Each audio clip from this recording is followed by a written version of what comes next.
Hi friends, this is your pal Scott Garibay, and today we are going to talk about Dungeons and Dragons and a YouTuber Daniel Green. He's right here on the YouTubes, and Robert Jordan, his Wheel of Time, and Brandon Sanderson, and why Daniel Green, Robert Jordan, and Brandon Sanderson are all the reasons that Dungeons and Dragons easily surpasses every OSR and every indie competitor it has.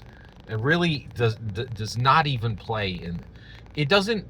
The reason D&D never gets defeated is it's not fighting in the same. Its competitors have not found the arena where it fights. Dungeons and Dragons is not a good tabletop role-playing game. It is a cultural phenomenon. All right, let's talk about Daniel Green. So Daniel Green, he has a great channel right here on YouTube. I highly recommend his channel. He covers fantasy, he covers primarily, I would say, American fantasy fiction in book form, okay? He's a huge fan of Brandon Sanderson, and he has a lot of content that is Brandon Sanderson specific. He also, and because of that, he was on and I believe Brandon Sanderson is his link to Robert Jordan's The Wheel of Time. So Robert Jordan, very, very famous, probably one of the most famous fantasy authors in the world. His Wheel of Time was recently launched as a series on Amazon, and it was canceled. But the series is extremely popular. It's actually 13 books, which is pretty incredible. So Robert Jordan started this fantasy series, The Wheel of Time, and I believe he wrote like 11 books, right, of a 12-book series. And then he got cancer, okay? And he decided, he actually talked about it. I remember I was a fan at the time, and he's like, should I heal myself and then finish it off? Or should I rush to the finish line and finish my book and then die, right? And he said it a little slower than that, but he literally talked about that decision. I think he made the wrong decision.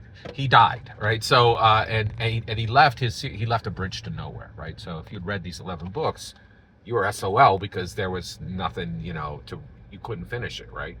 So Brandon Sanderson came in and finished it. And I think finishing that series is one of the reasons why Brandon Sanderson is the richest author in the world today, with maybe the exception, one of the richest authors in the world today. He's got millions and millions and millions of dollars. He's definitely podium level, right? He's one of the top three, I would say.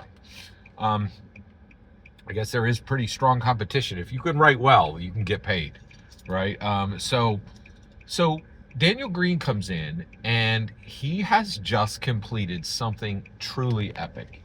He has completed an 11-hour summary of all of the Wheel of Time. Everything Robert Jordan wrote, and everything that that Brandon Sanderson wrote. All of it, right? And he explained why he did this. So he did this because the Wheel of Time is outrageously difficult to finish. This is absolutely true. I read the first 5 books and quit, like many people.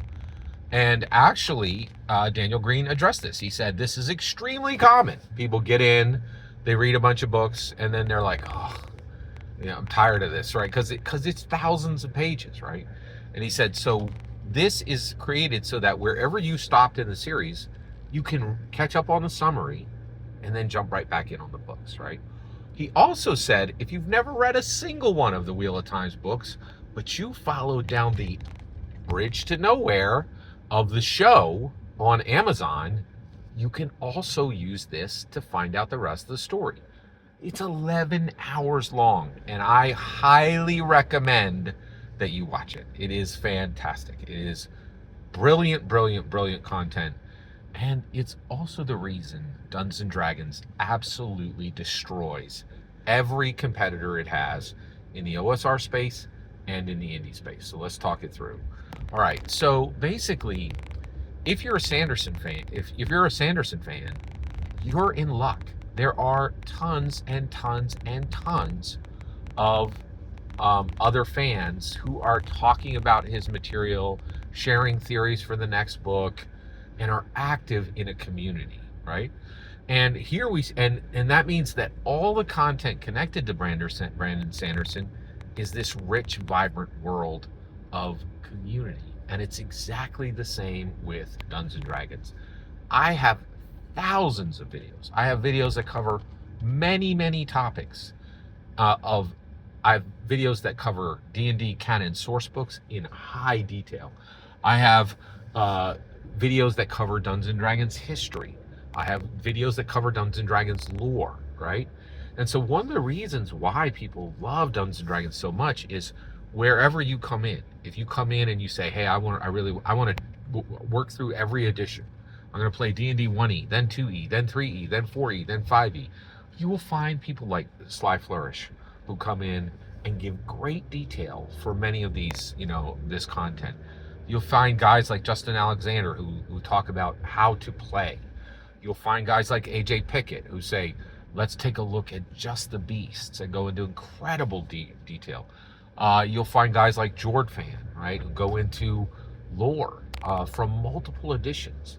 And I think this is what makes Dungeons and Dragons truly unbeatable. Is it bristles with community, right? And no other game, nothing you connect yourself to is going to have even a fraction.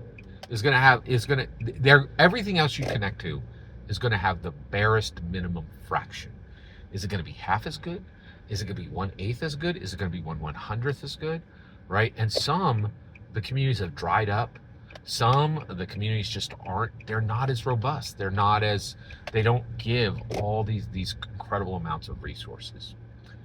That's why Dungeons & Dragons absolutely destroys its competitors in the OSR and D&D space, and why every time you hear about a new D&D killer, man, if I could get a Vegas line, every time a new D&D killer is advanced, I'd own 5 houses.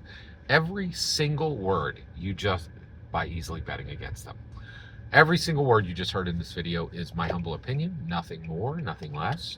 The important part is when I get to hear your humble opinion, when you get in the comments and send your traffic. Please consider subscribing, and have a fetch millennium.